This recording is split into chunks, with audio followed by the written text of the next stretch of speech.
So I'm going to make myself a little vulnerable here, a lot vulnerable, and just share with you some of the things that have happened with trying to get this book Because You Matter out there. I'm astounded, and it just makes me more convinced than ever at the behemoth of this book and what it's going to do for people and how many people it's going to help. This morning, I got a attack in my email. That was a spam email, which I get lots of those. That's not a big deal. And I know not to click on things. I generally just delete them. But this email came from my email, like I had sent it to myself. And I didn't. I did not send it to myself. I'm going to the park to sit on the swing and talk to you, because swinging helps me calm down. I spent an hour on the phone with my email service provider about that issue, finding out that, I had been hacked, but they could not do what they were threatening to do. And so I had to change my email password, which sounds simple. Yeah, it sounds simple. You should do that. But I have 3 email boxes that are all merged together. And so I did that. I changed my email password after I had done one of the interviews this morning. I have done 4 or 5 interviews. I forgot now. I'm just really emotional today because of what happened after the interview.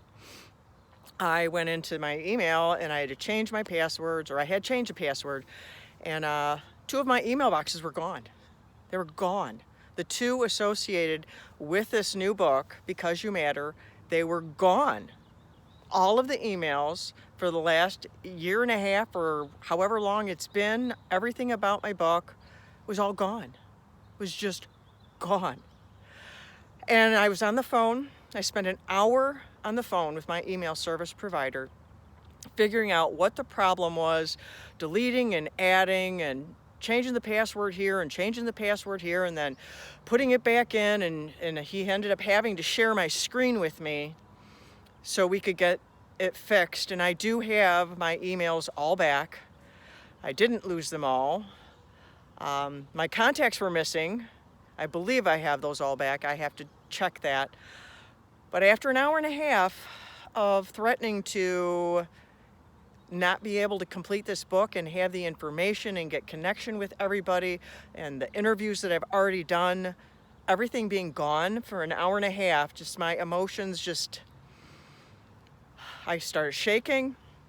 I get cold when I get all emotional like that, because our bodies process our feelings. They affect us physically. And that's another reason why this book is so important, because trauma affects people physically. And people who will not deal with their trauma, it can kill them.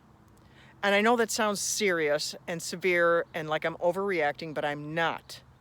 I know it's true. There's scientific proof of it.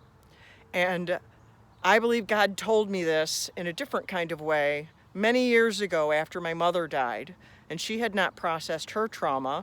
I didn't know anything to help her back then. But she got pancreatic cancer, and after she died,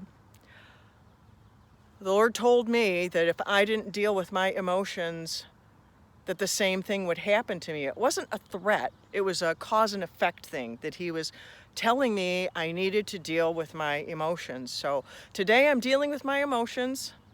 I was all shaky. I'm out in nature. I'm going to do some swinging. And then hopefully I can get back to work this afternoon and get some things done. And I'll post this a little bit later. I wanted to do it live, but I couldn't bring myself to do it because I was just too emotional. And doing this one at all is really hard, but it's important. And so I calculate the risk, and I'm putting myself out there because you matter. I've learned I matter, and I need to help other people know how much they matter, how their trauma matters, and how dealing with it matters, and to take ownership of their life so they can really live And that's not just stay alive, that's be able to embrace life and love life and do the things that you dream. It's not instant, it takes a lot of work, but because you matter, you're worth it. So thank you.